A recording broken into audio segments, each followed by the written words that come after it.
नमस्कार, टेस्टी फूडमध्ये तुमचे खूप खूप खूप स्वागत आहे. आज आपण घरच्या साहित्यामध्ये तळणीचे मोदक एकदम सोप्या आणि साध्या पद्धतीने पाहणार आहोत. लगेचच रेसिपीला सुरुवात करूयात.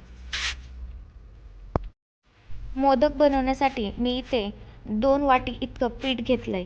यामध्ये थोडंसं मीठ घालायचं आणि मीठ पिठामध्ये छान मिक्स करून घ्यायचं.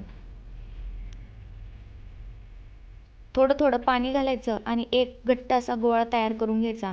खूप पाणी नाही घालायचं, नाही तर आपलं पीठ हे पातळ होऊ शकतं आणि जर पीठ पातळ झालं तर आपण ज्यावेळेस पारी लाटून घेतो त्यावेळेस त्याला आपल्याला पीठ लावावं लागेल. त्यामुळं थोडं थोडं पाणी घालायचं आणि घट्टसर गोळा मळून घ्यायचा. इथे मोदकासाठी आपला घट्ट असा गोळा बनवून तयार झालेला आहे. हा 15 मिनिटांसाठी झाकून ठेवूया, म्हणजे आपले पीठ छान भिजेल. जोपर्यंत पीठ भिजते तोपर्यंत आपण सारण तयार करून घेऊया. सारण बनवण्यासाठी मी इथे एका ताटामध्ये एक संपूर्ण वाटी भरून सुके खोबरे घेतलेले आहे. यामध्ये आता पाऊण वाटी इतकी साखर घालून घेऊया. मला थोडेसे मोदक जास्त गोड आवडतात म्हणून मी पाऊण वाटी घातली. जर तुम्हाला जास्त गोड आवडत नसेल तर तुम्ही थोडीशी कमी घातली तरी देखील चालेल. आता हे सर्व एकजीव करून घेऊया. जर तुम्हाला इलायची पावडर यामध्ये आवडत असेल तर तुम्ही थोडीशी इलायची पावडर घातली तरी देखील चालेल. अशा प्रकारे आपलं सारण बनून तयार झालेलं आहे. आता पीठ भिजलं की नाही ते चेक करूयात. 15 मिनिटे झाले, त्यावरील झाकण काढून घेऊया आणि तुम्ही पाहू शकता पीठ हे छान भिजलंय. आता पुन्हा हे मऊ करून घेऊयात. पीठ मऊ झालेलं आहे. आता याचे छोटे छोटे गोळे तयार करून घेऊयात. आपण जसे पुरी करण्यासाठी गोळे करतो ना, त्याचप्रमाणे गोळे करायचे आहेत. तुम्हाला हवे तितके छोटे किंवा हवे तितके मोठे गोळे तुम्ही बनवू शकता.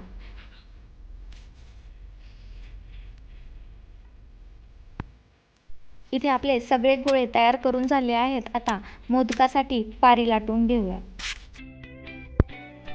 पारी लाटायला सुरू करूया. त्यासाठी मी एक गोळा घेतलेला आहे आणि तो आपण ज्याप्रमाणे पुरी लाटतो त्याचप्रमाणे लाटून घ्यायचा आहे. सगळ्या बाजूनी सारखं लाटून घ्यायचं आहे. जर आपण थोडासा गोळा घट्ट मळला, पीठ मळताना जर गोळा घट्ट मळला तर त्याला पीठ किंवा तेल काहीही लावायची गरज पडत नाही. आपल्या इथं पारी लाटून झालेली आहे. आता ती भरून घेऊयात. इथे मी 1 ते 1.5 चमचा इतकं सारण घातलेलं आहे. खूप जास्तही सारण घालायचं नाही, नाहीतर आपला मोदक हा फुटू शकतो. आता याच्या प्लेट्स पाडून घेऊयात. व्हिडिओ ज्याप्रमाणे दाखवल्यात त्याप्रमाणे सर्व प्लेट्स पाडून घ्यायच्या.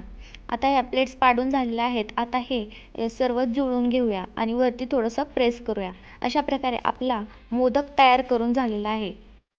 याचप्रमाणे सगळे मोदक करून घेऊया.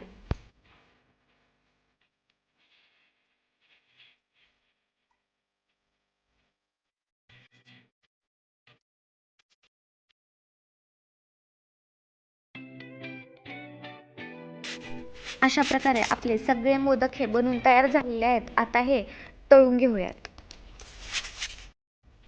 कढईमध्ये मी तेल टाकून घेतलंय. तेल हे मध्यम गरम करून घ्यायचं. खूप कडकडीत असं गरम नाही करायचं. आता यामध्ये मोदक टाकून घेऊयात. 3 ते 4 मोदक एका वेळी टाकून घ्यायचे. त्या कढईमध्ये खूप गर्दी पण नाही करायची. 1 मिनिटभर याला एक साईडनं असंच तळू द्यायचं आणि 1 मिनिट झाला की लगेच याला पलटी करून घ्यायचं. दुसऱ्या साईडनं देखील तळून घ्यायचं आणि जोपर्यंत सोनेरी रंग येत नाही तोपर्यंत आलटी पलटी करून मोदक तळून घ्यायचे.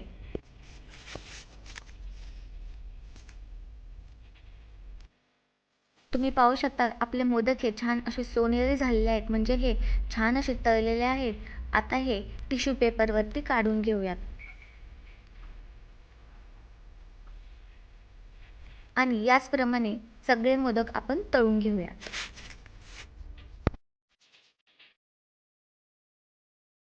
अशा प्रकारे आपले मोदक हे तळून तयार झालेले आहेत. तुम्ही पाहू शकता हे एकदम छान असे तळलेले आहेत आणि एकदम छान असा सोनेरी रंग देखील याला आलेला आहे आणि हे खायला देखील खूप छान लागतात. तुम्ही एकदा हे नक्की ट्राय करून पहा. तुम्हाला देखील हे नक्कीच आवडतील आणि अशाच वेगवेगळ्या रेसिपीज पाहण्यासाठी टेस्टी फूडला सबस्क्राईब करा. थँक्यू.